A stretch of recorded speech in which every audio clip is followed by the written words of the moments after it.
Vous savez, il y a souvent cette dualité entre les pauvres et les riches. Moi, je suis quelqu'un d'ambitieux. Je suis quelqu'un d'ambitieux, de très ambitieux. J'ai la dalle, j'ai des objectifs, j'ai des rêves. Et il y a souvent apparemment ce paradigme entre riches et pauvres. Et apparemment, je ne sais pas si c'est vrai, mais apparemment, les riches, ils méprisent les pauvres. Bon, ça paraît méchant dit comme ça. Et force est de constater, les pauvres, je ne sais pas s'ils méprisent les riches, mais en tout cas, ils les portent pas dans leur cœur. Parce qu'ils partent du principe que c'est les riches, les ultra riches, qui prennent tout, qui prennent tout. Quand on parle de pauvres, on parle de classe moyenne. Parce que concrètement, on n'a pas réellement connu la vraie pauvreté. Moi qui suis ambitieux, qui ai toujours été ambitieux, et qui essaie d'apporter de la valeur à mon environnement, à mon humble échelle, que ce soit mes proches, des potes, des amis, tout ça et tout. Je ne sais pas si c'est dû au fait que justement on soit né dans un environnement et qu'on devienne finalement le produit de notre environnement.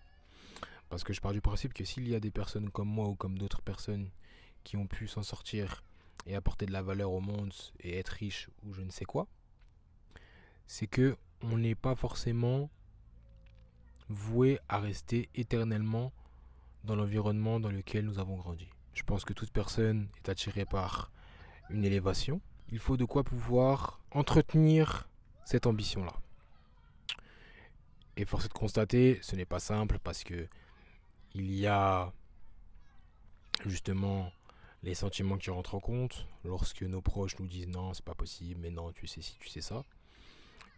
Il y a des biais cognitifs, il y a des idées reçues, il y a constamment des informations négatives concernant ta potentielle envie d'avoir plus. On te fait comprendre que ce que tu souhaites, ce n'est pas possible. Mais lorsqu'il y a un cas parmi des millions qui sort du lot, on part du principe que c'est une forme de chance. Moi, je pars du principe que les 999 999 autres personnes qui ne sont pas présentes avec lui, ce sont simplement des personnes qui ont abandonné, qui ont fini par écouter leurs proches, leurs difficultés et tout ça. Il y a énormément d'informations, bien sûr, mais je pense que pour la plupart, ils ont simplement abandonné parce que je pars du principe que l'échec, ça n'existe pas vraiment. Je dirais même que échec est égal leçon.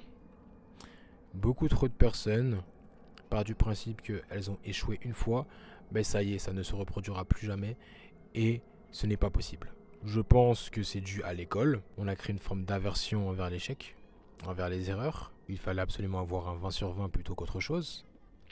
Et si t'étais dans la moyenne, bah t'étais quelqu'un de moyen, mais c'était pas forcément bon. Force est de constater, les personnes qui ont des bonnes notes à l'école finissent par être des bons petits soldats dans la vie, des bons petits salariés, mais n'ont pas spécialement développé une forme de compétence autre que leur propre diplôme ou métier. Ce que je veux dire par là, c'est que on a diabolisé l'échec, alors que l'échec, c'est l'apprentissage. Les enfants y tombent avant de savoir marcher.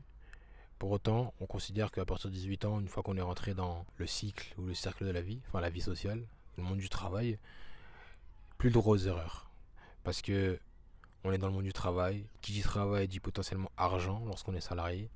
Qui dit salarié dit responsabilité. Si tu ne fais pas les choses correctement, tu ne seras pas payé. Donc, pas d'argent, pas manger, pas ci, pas ça. Bref, c'est un cercle vicieux. Très très vicieux même. Donc on a réussi à nous mettre dans le crâne que l'échec est égal fin de vie. Et dans les faits, c'est vrai. Sauf qu'on n'est pas dans la nature. On est dans un monde qui est infiniment plus compliqué que ça. Et il n'y a pas de si tu échoues, tu meurs. Et dans le cas précis, dans la nature, nous avons l'instinct. Aujourd'hui, on a retiré l'instinct des humains. Bref. Donc parmi les 999 999 personnes, je pense que les autres ont échoué pour différentes raisons. Peut-être qu'il y en a, ils ont vraiment pas eu le choix que d'abandonner. Ou il y a eu des circonstances atténuantes qui ont fait que ça s'est arrêté. Mais ce que je vais dire par là, c'est que si cette personne sur ce million a réussi à s'en sortir, c'est que c'est possible. Si cette personne sur ce million-là finit par être riche, ou est riche du coup, c'est que il a pu s'en sortir alors qu'il était pauvre. Donc son environnement n'impacte pas forcément sa condition finale. Donc on peut changer son environnement. Maintenant, cela dépend si oui ou non vous désirez changer votre prédestiné, si je puis dire, ou pas. Maintenant où je veux en venir, c'est que moi qui suis ambitieux, je regarde pas mal de podcasts, pas mal de vidéos, je me renseigne beaucoup parce que bon voilà, je vais être riche, je vais apporter de la valeur, parce que c'est ça aussi. Si cette personne elle est sortie du lot, c'est qu'elle a apporté de la valeur. Sauf que les gens, comme j'ai pu dire dans une autre vidéo, ils n'apportent pas de poids à leur vie, ils ne veulent pas mettre du poids à un certain niveau pour faire la différence. Ils partent du principe qu'ils ne peuvent pas faire la différence, ce qui fait en sorte qu'ils finissent par être inactifs. Défaitistes, inactifs, bref, ils ont une mentalité un peu de perdant, ou de pauvre, pour ainsi dire. Ce que je veux dire par là, c'est qu'on finit par avoir une forme également de mépris. Moi-même qui suis ambitieux, lorsque tu veux accompagner les gens, tu finis par te rendre compte, mais pourquoi? Alors qu'il y a une forme d'espoir. Et ce sont d'ailleurs les mêmes personnes qui parlent d'espoir, mais en vivant par procuration, via la religion ou autre. Toujours à extérioriser leur bonheur, ils finissent par extérioriser leur propre vie. Ce qui fait en sorte qu'ils ne comprennent pas qu'ils peuvent avoir un pouvoir sur quelque chose. Mais je pense que c'est dû aussi au confort. Si les gens étaient réellement pauvres, parce qu'on parle de pauvres, mais bon, classe moyenne, si les gens étaient réellement pauvres, ils se sortiraient les doigts des fesses. Cela signifie qu'il est possible de changer de condition. C'est possible. Mais maintenant, les 999 999 autres personnes vont se trouver des excuses pour justifier leur échec. Parce que tout comme j'ai pu dire, il n'y a pas d'échec. Le seul échec, c'est lorsqu'on abandonne. Sauf que si ces personnes ont considéré qu'ils ont échoué, c'est parce qu'elles ont tout simplement abandonné.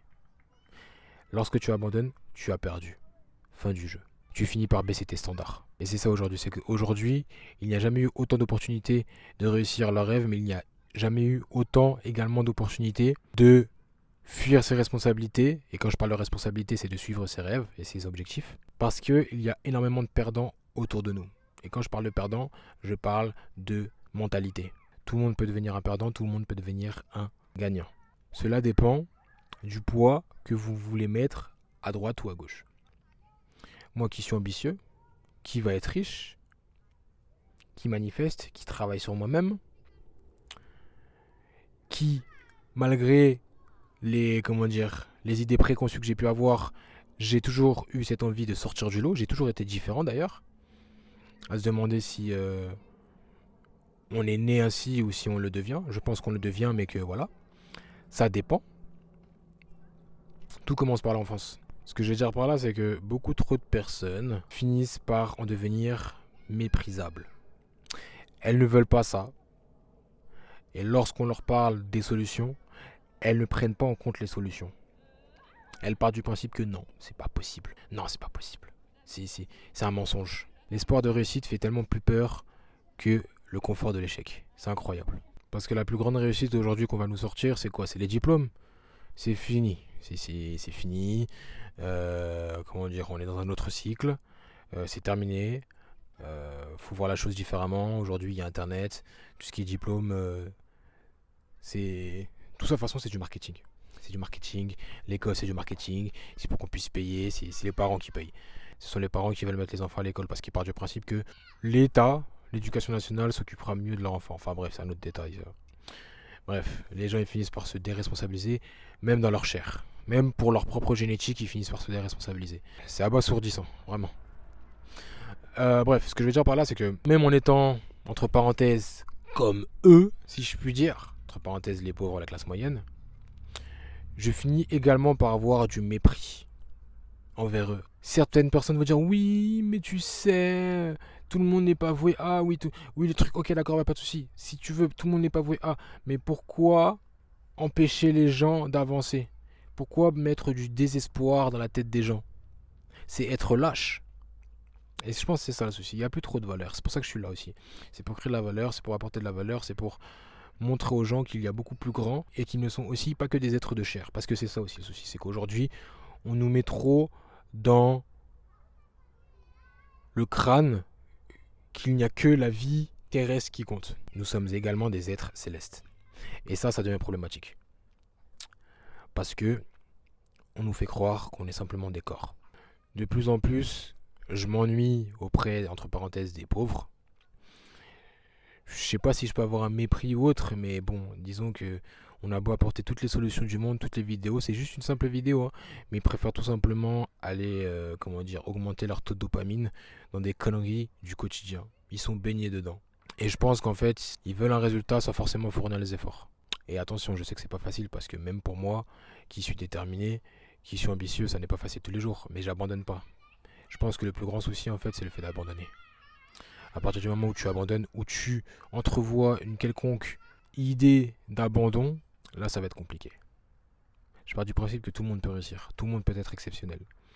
Mais comme j'ai pu dire, le bonheur vient de l'intérieur vers l'extérieur. Tu es censé changer le monde n'est pas censé te changer. Les pauvres méritent. Les gens médiocres méritent. Parce que le fait d'être médiocre, ce n'est pas ça le souci. C'est le fait de vouloir l'être et de le rester. Si les gens sont médiocres, c'est qu'ils n'ont pas la volonté de ne plus l'être. Voilà le réel souci. Merci à vous. Au revoir.